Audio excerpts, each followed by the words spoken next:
Welcome to the podcast, Chris Graham. It's a Monday. We're going to talk racing news with Rod Mullins. We'll talk John Force a little later in the show. Some good news with John Force in his health situation after his crash in Richmond a few weeks ago.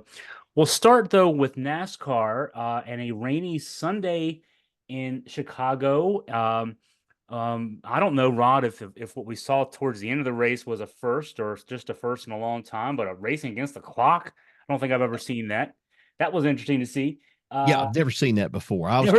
I was impressed with it. I just thought it was nice. Of course, you can't race in street lights in Chicago. They didn't have a lighting system or anything like that. But yeah, NASCAR made the call to go ahead and call the race, say at 8:20 their time. And so that would have been 9:20 our time. And so we're waiting here for the countdown to come off. And then there it is, right after it hits double zeros all the way across. The next thing you know is they've got it on the clock. The clock is off, and you have 2 laps to go. You've got to be able to finish those 2 laps, and then when you finish that last lap, you're declared the winner out of it. I think they may have stumbled into something there for a future race. Perhaps it was neat seeing the clock up there, like you're used to in the stick and ball Mm-hmm. sports and stuff. So, yeah, we had that. We had a winner for the first time in a while in Alex Bowman. We had a crash towards the end with Kyle Larson that looked a little scary, Mm-hmm. considering, there were, and that was in, what was that, the turn six where Yeah, there had been turn a couple six, other treacherous crashes. turn six is what Yeah, I would yeah. call it. So, There were those tires set up there, and we right. saw a couple of guys crash into those tires, but then he crashed and kind of didn't hit the tires. So, boy, a lot going on there with all that yesterday. We've kind of already started getting into it, but break it down for us. Well, we also had, an incident that happened between our race winner and Bubba Wallace, which I'll talk about too. That's got to be explained a little bit here. But, this was a race that started out a lot of promise, going to be dry weather at least. That's the way it looked. They were hoping it was going to be a really good race as it started out yesterday, and then the system started moving in from the south, moving northeast. And when it came across there, right along the lakefront, you just might as well just guess. And this was the decision that a lot of these drivers had to make at the beginning part of this race when it started with a little bit of some drizzle and a little bit of rain. It was either go out on slicks or go out on the wet weather tire. Some teams went out on the wet weather tire. Some teams chose to go with the slicks, which ultimately, if they went to full speed, they were going to be scooting all over the place. Some of the teams had to opt back in for the wet weather tire. But this was a race that we thought at one point that Shane Van Gisbergen was going to win at this race again. He was starting to move up through the field. He had actually got up to the front. He had taken a spot away from Christopher Bell, Ty Gibbs there, that they were running close to the front. And then he has an accident when the rain and the downpour starts. He has an accident that takes him out, and then thus the chance of a back-to-back win for him kind of goes out the window. But there is some comfort in it. He did win on Saturday afternoon in the Xfinity Series when they ran the street course. So it was a mixed bag for a lot of these drivers. And there for a while, we thought Kyle Larson was going to, have at least a fair chance at winning this race. And then next thing you know, he hits the tire barrier.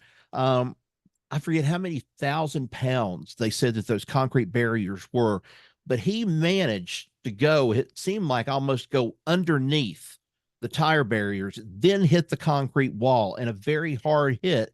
And, the first thing I think he was hoping for was to pull that car out and everything was going to be okay. But once you got that car pulled out, it was damaged beyond belief. I mean, the toe end, the front end was broken in places.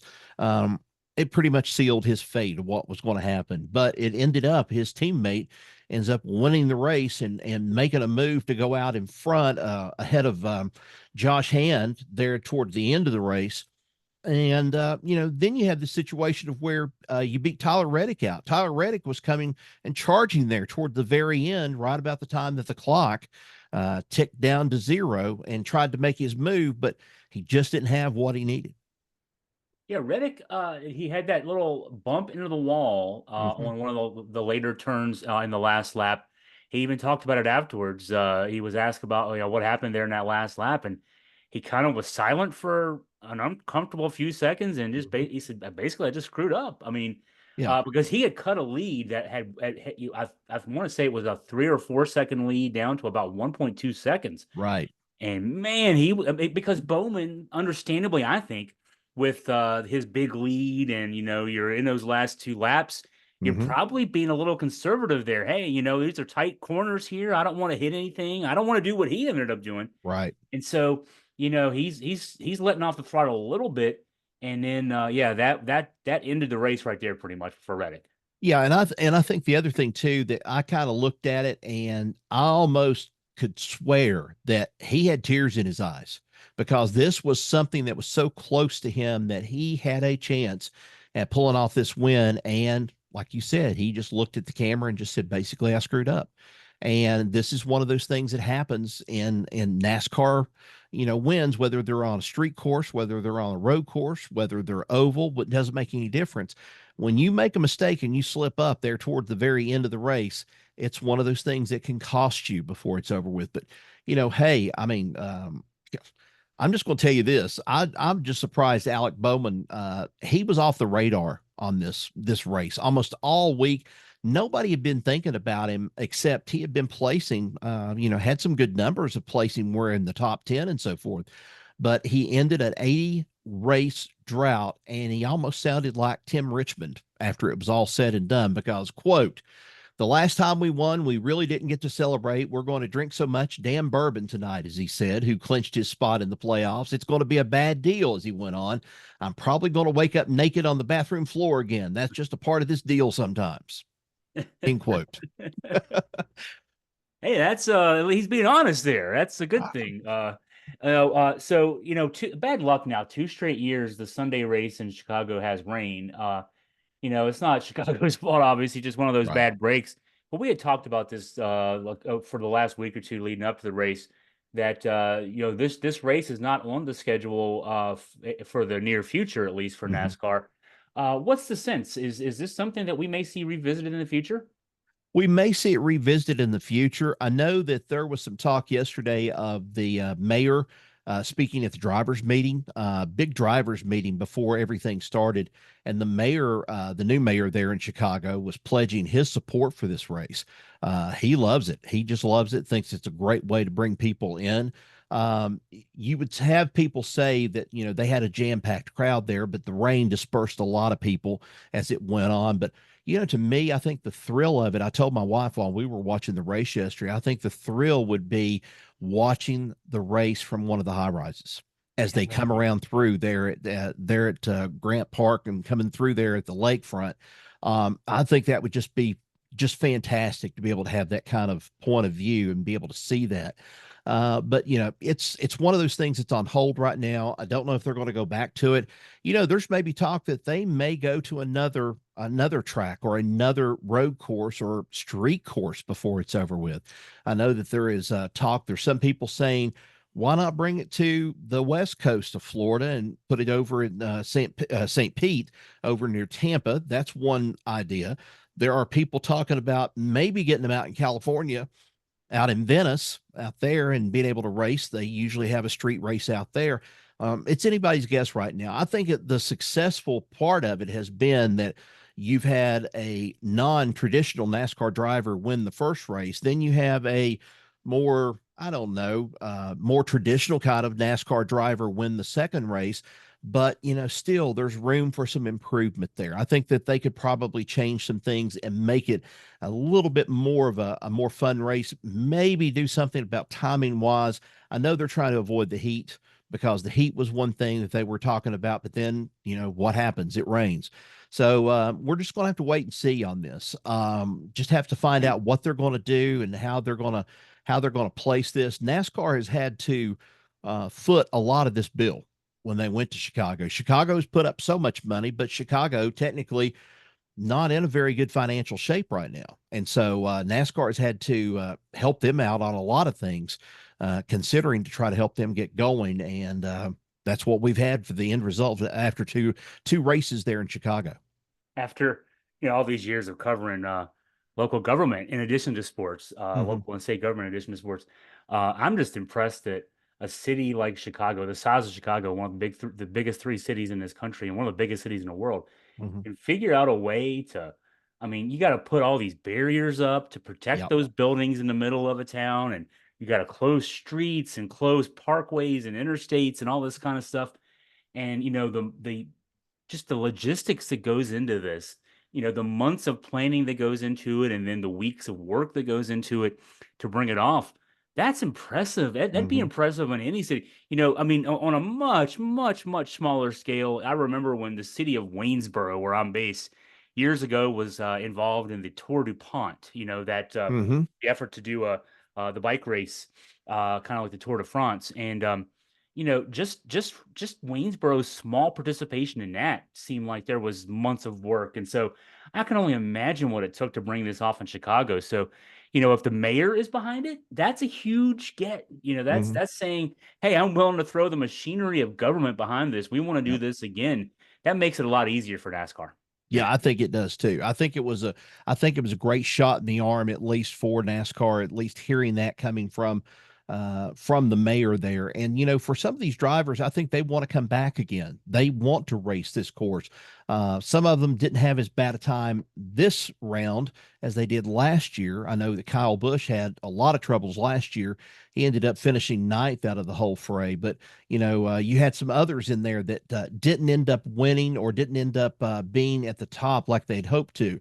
Chase Elliott's for one. Chase Elliott came in 21st. To give you a brief rundown, Bowman was first, Reddick second, Gibbs was third, Joey Hand driving for RFK Racing was fourth, Michael McDowell in a Ford, who's matter of fact going to a Chevrolet next year. He places fifth. Ricky Stenhouse had a great run yesterday. William Byron, then Kyle Busch and Ryan Blaney. And then also just to mention to you too, Bubba Wallace finished 13th, but not before delivering more than what would be considered a love tap to Alex Bowman at the end of the race yesterday. And Alex Bowman apologized. He said, I'm sorry. He said, I did that. He said, I just really, he said, I don't know what came over me and stuff. He said, I really hope those guys will understand, I'm sorry over what happened. But clearly on the end of the race and the cool off point, Bubba comes slamming in there and slams up against him door to door and then goes on. And a lot of people have already been saying, hey, are they gonna penalize him? Well, we don't know just yet. It'll either be tomorrow or Wednesday. They could, safety wise, because of not really paying attention to the safety factor of it, slowing down there toward the end of the race. But this was frustrating on Bubba Wallace because he had dropped back there for quite a ways, and then he managed to fight and claw and get himself back up in the front. You had some other good drivers yesterday that had some bad luck as well. Denny Hamlin ended up finishing 30th out of this race, and then going down the list, Josh Berry finished 36. Christopher Bell, who was clearly dominating this race at one time, he ends up finishing 37th. And I guess the surprise, AJ Allmendinger, he had an accident, only managed to finish about 37 laps, I think, of the whole thing. He ends up finishing 38th, and this is one of his pride and joy type of tracks. So it was Allmendinger, Larson, and Van Gisbergen, who finished up the bottom of the pack right there. Let's go to some off the track news. It was also from this weekend, or at Mm-hmm. least we learned of it this weekend. Halle Deegan, the rookie who trying to make her name in Xfinity Series racing, her and her team parting ways. Give us some more on this. Well, it had been talked about there for a little bit of Joey Logano maybe going to sub in for Hallie Deegan this past weekend. But AM Racing parted ways with the driver effective immediately as they announced it early on Monday morning. This wasn't even mentioned during the race and everything going on in Chicago, but here it happened. It happened here at Chicago after Chicago. And so the quote as it came from the press release says, AM Racing and Halle Deegan have decided to part ways effective immediately. The team's statement read, we're grateful for Hallie's contributions and dedication as the driver of the number 15 Ford Mustang during her time with the race team. We wish her the best in her future endeavors and look forward to her continued success on and off the track. So what you're saying is, in a nutshell, is she didn't get the job done. We've got to release her because we need to find somebody else that's going to at least have some finishes in some of the races. And we were talking about this before we went on to record. She's 22 years old. She drove this car for the first 17 races of the season. This was her rookie campaign, but she only managed to have an average finish of 26.8 with just 4 results of 20th or better. She's 28th right now in season-long standings, dropping a spot after sitting out Saturday's Loop 110 race in Chicago. And so Joey Logano piloted the car this past weekend. They're going to make a decision on where they're going to go from there. And Hallie Deegan, she came out with her own press release, and she said, at this point, I've got to go, and I need to look at what I'm doing, because beginning this season, I had a lot of excitement. There was a lot of things I was hoping for that was going to take me in my next step from NASCAR Xfinity Series, but it's something I've been working toward. But with that being said, myself and AM Racing will be parting ways, and the only thing I'm focused on right now is getting back to being competitive. In a way, it kind of reminds you of this Frankie Muniz thing that kind of happened here a little bit earlier, where Frankie Muniz walked away from the car, walked away from the Xfinity car. He drove a truck here, I think, about 2 weeks ago, and he's managing to kind of, get himself comfortable again with where he's at. And it's a thing of performance. It's, that's the bottom line. That's what drives this. It's a money-making sport. You have to be able to perform in order to get advertising dollars, in order to get sponsor dollars and things like that. And if you're not producing it, you're not going to be getting the bucks. So what did they say in the movie The Right Stuff? No bucks, no Buck Rogers. So that's essentially what it is in a nutshell in the racing industry. Yeah, she had been third in the ARCA series in 2020. I mean, she had promised. She was Hmm. in the truck series, average finish of 21st, her first year in the truck series. Kind of looked like she was ready to make that move up to Xfinity, maybe just a little too fast.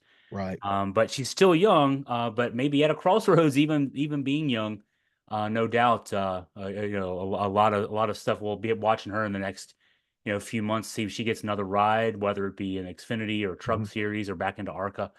Kind of She see where. managed, I'll tell you this, she managed also to get a starting spot in Tony Stewart's All-Star Racing Experience, that Superstar Racing Experience that now has been folded up and collapsed, and everything has been, I think, absorbed by IROC now, as they're getting ready to start this kind of IROC type series again.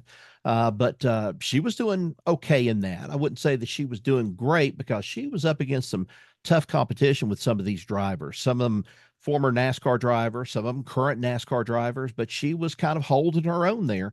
And I think she was using that as a little bit more experience, but it just didn't last long. She wasn't able to go and continue with the series this year since they shut it down. And so we say goodbye to her right now, 17 races into the season, and wonder where she's going to end up. So our last bit of news, we'll talk some John Force. We've Mhm. talked about the NHRA legend who was injured, seriously injured in a crash in Richmond a few weeks ago in an NHRA race. We got maybe some good news. Well, it's definitely good news and some Right. some new positive trends in the right direction regarding his health. Give us the latest there, Rod. Well, no speculation here. This is coming straight from the Force family of how everything is coming about. They've right now, of course, we I think mentioned this last week. They've transferred him down to a neuro ICU unit where they are helping him kind of cope with some different things.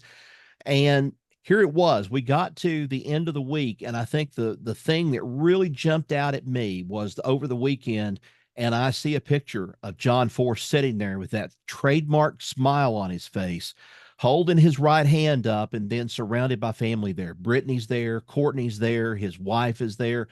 Some of the grandkids are there too from one of the older daughters. This is incredible just to see the kind of rebound that he's came back. And here, Ashley Force wrote this, and this was on Instagram with a picture with her two sons there, and they're there in the picture with him. It says, I don't know if I would have made it through these last 2 weeks in Virginia without my mom, my 3 sisters, and my Catholic faith. I'm so proud of my dad. He's such a fighter. He has a way to go still, but he's also his same old self at times, making us laugh, trying to give us chocolate pudding to the nurses, and worrying about whether or not, to stop worrying about him. The sweetest thing, though, according to Ashley Force, said that was early on when he was first talking, and he said, Jacob and Noah are my best friends, and that's her sons right there, the grandsons. And in that moment, she was overcome with so much relief that he would be able to recognize them when he finally got to see them, and they let him in, and they were sure glad to see him. And they've got big grins on their face in the Instagram picture that Ashley Force released on Instagram just here 19 hours ago. She put that up, and it was great to see. Um, uh, Courtney has talked about it a little bit. Brittany has talked a little bit more about it in her posts. You got to watch here. There's one thing that I did come across, and that was the fact that Brittany Force, I think, had said right about the time that this accident happened, she doesn't do one of the social medias, and I believe for some reason it's Facebook. I don't believe she does Facebook at all. And strangely enough, today, as I was going through some of this stuff to get ready for this afternoon, there's a Brittany Force page on Facebook, and somebody has jumped in and they have cloned it. They have taken off, put the pictures on there and stuff, and making it look like, that's the official page, but it's not the official page. I think she told some fans here several weeks ago, the only information, if you get it out of us, will be official coming from us as a family. And so that's what we've got. But hey, I think that's great that he's able to see the grandsons, be able to go, and he knew them. They said he's been cantankerous. They've had him walking up and down the hall at different times. But he wants to get up and go, but he still has what's left over, this traumatic brain injury. And so we've got a lot of people already saying, enjoy yourself, recuperate, and enjoy retirement. We'll just have to wait and see what John Force is going to plan. And for some reason, I think he's going to probably plan to go ahead and to step down probably as it goes on a little bit more, because 75 years old, I know he's a tough bird and everything, but after a while, you take too many hits to the head, you're not going to be thinking right. And there's times he told me a couple of years ago when I was there in the trailer, the hauler there at Bristol Dragway, he told me there's things sometimes, he said, I can't remember. He said, there's been some things, I've taken some hits before, I can't remember, had no idea how it happened. So that's one of those things that kind of scares you at that point, and you start saying to yourself, what if I don't know what's going on at this point, and say I slam my head against, a roll bar or something inside there protective for my safety, but I end up getting even worse before it's all said and done. Yeah, this is something that's what happened this past incident here at Richmond, and we're just hoping he's going to be on the mend, and he's just going to be back to his old self. That's what I want to see. I want to see him back to his old self.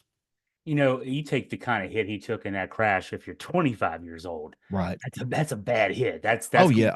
That's going to have lifelong effects when you're young and vibrant. He's old and vibrant. I mean, he's an older guy and Yeah. vibrant, but I mean, it's tough, and we're maybe more cognizant as a country right now. A lot of us, of course, individually have had people, family members, fathers, grandfathers, mothers, grandmothers, etc., whatever, who've suffered from issues with age, Hmm. and we're seeing it now nationally with the discussion of our two presidential candidates. Those guys haven't even taken hard hits as far as we know, like John Force hitting a wall at Hmm. 302 miles an hour. So there's still, obviously, if he does decide to hang up, I Hmm. mean, it's his decision, just like our presidential candidates are famously saying it's their decision, but it's his decision, whatever he does. But man, he still's got a lot to offer, when he recovers as a team owner, and running the teams and putting his right people in place and that kind of thing, his Hmm. daughter's team and everything else. So, I mean, it's not like he just has to ride off into the sunset. He can still be very active in NHRA if he decides to do that. But it certainly would be a long road to get back into the car if for him, given what he's gone through. I'll be honest with you, and this, I know we're not trying to go in any kind of political direction here or anything like that, but we have two candidates, of course, like you mentioned. I think this is his wake up call. I think this is his wake up call that just tells him right now, you've done everything, you've won, you've done all this stuff. Hey, I know you're trying to go and you're trying to build things for Brittany. You're trying to build things for Austin Prock. You're trying to build things for Robert Height. And, Robert Height and him, it's his former son in law. is what it is. But he still thinks a lot of Robert Hight in the organization. And Robert Hight has been off this season. But, you just kind of look at it, and I think the rest of the drivers are kind of saying, life just wouldn't be the same without John Force in one way or another. And I don't want to see the day that something like what happened at Richmond takes it away, just the same way that we had a wreck that took Dale Earnhardt away from us. Just the same way that we had Adam Petty, who was a young and upcoming driver, and he loses his life. Kenny Irwin, I could go down the list, and then of course Dale Earnhardt Jr. talking about the many times that he's banged his head and busted his head, and he didn't think anything about it, but now they say that the damage is there, and he kind of wisely took a step back from doing this on a regular basis. Still races, at times on the smaller circuit, on the car circuit, or late models, but I think that's mostly just to keep him satisfied is what he wants to do now. John Force may be racing a little bit later on, who knows? But I think the family's going to have a say in that. I think he's going to finally probably make the decision to step away and see how this recovery goes. And we may never see him back in one of those cars again. But I know one thing: I've definitely been impressed with him. Sitting down and talking with him, just knowing what his work ethic is. Man alive, I'm just blown away by him. Just the way that he is got to be in everything. He's not a micromanager, but he's got to have a hand in everything he's doing with that race team to keep it going. Broken bones can mend, but the head. We've learned so much about concussions, head injuries, and that kind of thing in the last Yep. 20 years. You don't want to mess around with that. Well, Rod, we will of course be looking forward to your coverage of the NASCAR racing this weekend, and then of course we'll be talking again next week. So thank you for your time and your insight. Appreciate it, Chris. Thanks.